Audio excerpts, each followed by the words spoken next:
India में लाखों ऐसे युवा हैं जिनके हाथ में डिग्री तो है लेकिन जेब में जॉब नहीं है। पेरेंट्स के सपने, स्टूडेंट की मेहनत और लास्ट में सिर्फ एक ही सवाल, पढ़े लिखे होने के बावजूद भी जॉब क्यों नहीं है। तो आज हम इसके बारे में समझने वाले हैं कि पढ़े लिखे होने के बावजूद भी लोगों के पास जॉब क्यों नहीं है, इसका क्या एक्चुअल रीजन हो सकता है, इसके बारे में हम जानने वाले हैं। तो सबसे पहले इसको मैं कुछ पॉइंट्स में डिवाइड किया हूं, तो इस पॉइंट्स को हम एक एक करके देखेंगे कि आखिर पढ़े लिखे होने के बावजूद भी लोगों के पास जॉब क्यों नहीं है, एक्चुअल रीजन क्या हो सकती है। हम एक एक पॉइंट के थ्रू समझेंगे तो बेसिक तरीके से समझ पाएंगे। पहला पॉइंट, डिग्री और स्किल्स का मैच नहीं होना। लोगों के पास डिग्री तो है लेकिन उस डिग्री के अकॉर्डिंग उनके पास नॉलेज नहीं है, उस डिग्री के अकॉर्डिंग उनके पास प्रैक्टिकल नॉलेज नहीं है। फॉर एग्जाम्पल, कोई भी कंपनी हायर करती है किसी भी एम्प्लॉय को, तो उसको क्या चाहिए, उसके थ्योरेटिकल नॉलेज तो चाहिए ही लेकिन उसको प्रैक्टिकल नॉलेज चाहिए।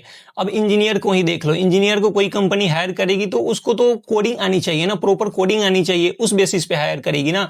यहीं पे बहुत से ऐसे लोग होते हैं जिनके पास डिग्री होने के बावजूद भी वहां पे छट जाते हैं, उनको जॉब नहीं मिलती है क्योंकि उनके पास सिर्फ डिग्री है जो दिखाने के लिए है। एक्चुअल में कंपनी को चाहिए तो कोडिंग चाहिए, एआई टूल चाहिए और उनको स्किल्स चाहिए जो एक्चुअल में काम कर पाए। कि उनके पास डिग्री है, थ्योरेटिकल नॉलेज है तो उसका यूज नहीं होने वाला है कहीं भी कंपनी में।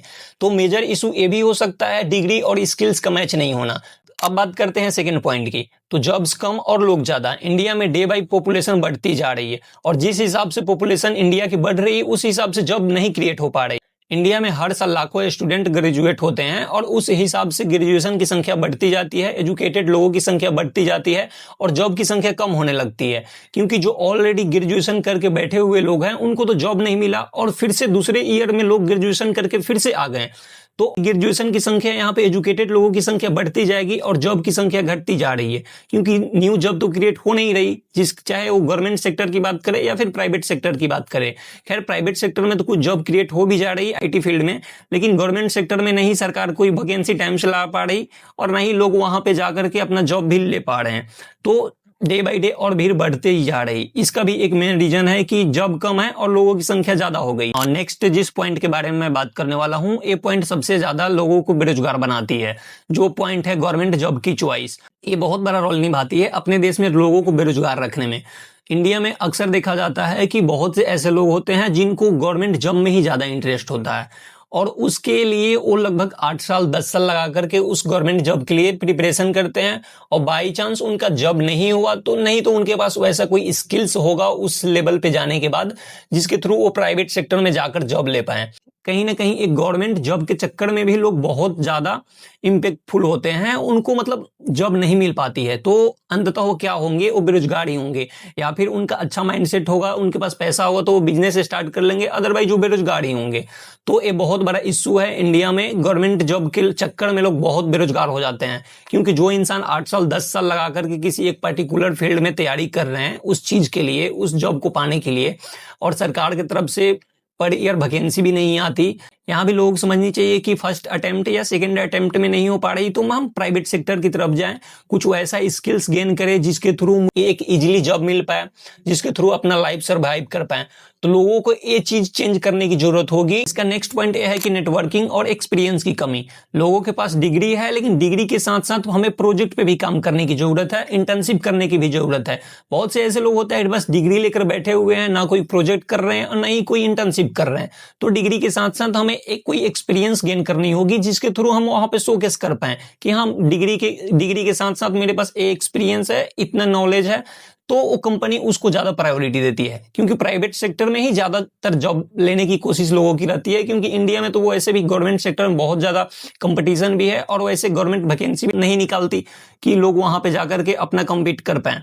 तो प्राइवेट सेक्टर में एक अपॉर्चुनिटी होगी कि वहां पे हम जॉब ले पाएं और अपना जिंदगी सर्वाइव कर पाएं। तो उसके लिए हमें इंटर्नशिप करने की जरूरत पड़ेगी, कोई एक अच्छा सा प्रोजेक्ट बनाना पड़ेगा, इन सब चीजों पे काम करना पड़ेगा, तब जाकर ये होगा।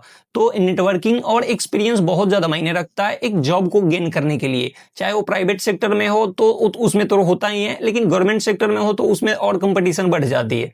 तो इस चीजों पे भी ध्यान देने की जरूरत होगी, तब जाकर के हमें एक अच्छा जॉब मिल पाएगा। इस वीडियो की कंक्लूजन की बात करते हैं तो पढ़े लिखे लोग बेरोजगार अक्सर नहीं होते, पढ़े लिखे लोग भी रोजगार लेते हैं, लेकिन अगर इन सब चीजों को हम अपने ध्यान में रखकर चले तो हमें बेरोजगारी का सामना नहीं करना पड़ेगा, क्योंकि एक्सपीरियंस के साथ साथ हमारे पास वो प्रैक्टिकल स्किल्स भी होनी चाहिए। तो ऐसा सोचना भी नहीं चाहिए कि हाँ मुझे प्राइवेट सेक्टर में जॉब ही नहीं करनी, मुझे गवर्नमेंट में भी करनी है। जहां पे एक अच्छा रोजगार मिले, अच्छा अपॉर्चुनिटी मिले, उसके थ्रू हमें जानी चाहिए। टाइम टू टाइम हमें भी अपस्किल करने की जरूरत होगी ताकि एक बेटर अपॉर्चुनिटी मिल पाए, वरना हमें भी उस सिचुएशन को सामना करना पड़ सकता है पढ़े लिखे होने के बावजूद भी और एक्सपीरियंस होने के बावजूद भी। जिस हिसाब से टेक्नोलॉजी आगे बढ़ रही है उसके अकॉर्डिंग हमें अपस्किल करने की जरूरत होगी, वरना हमें भी बेरोजगारी का सामना करना पड़ सकता है। आपके अकॉर्डिंग मेजर इशू क्या हो सकता है जिसकी वजह से लोग पढ़े लिखे होने के बावजूद भी, लोगों के पास नॉलेज होने के बावजूद भी उनको एक अच्छा जॉब नहीं मिल पा रही, वो बेरोजगारी का सामना कर रहे हैं? तो आप अपना ओपिनियन दे सकते हो, और वीडियो अच्छा लगा हो तो लाइक, सब्सक्राइब और शेयर कर सकते हो, और अपना ओपिनियन भी दे सकते हो। और इस तरह के रिलेटेड वीडियो, सोशल इश्यू से रिलेटेड वीडियो हम इस चैनल पे अपलोड किया करेंगे, या फिर फेसबुक पे भी अपलोड किया करूंगा, तो उसको आप वहां पे फॉलो कर सकते हो और इसको सब्सक्राइब कर सकते हो। क्योंकि अपने देश में जो भी मुद्दा आएगा उसके बारे में मुझे बात करने में इंटरेस्ट है, मैं उस चीज को अपने तरीके से एक्सप्लेन करूंगा।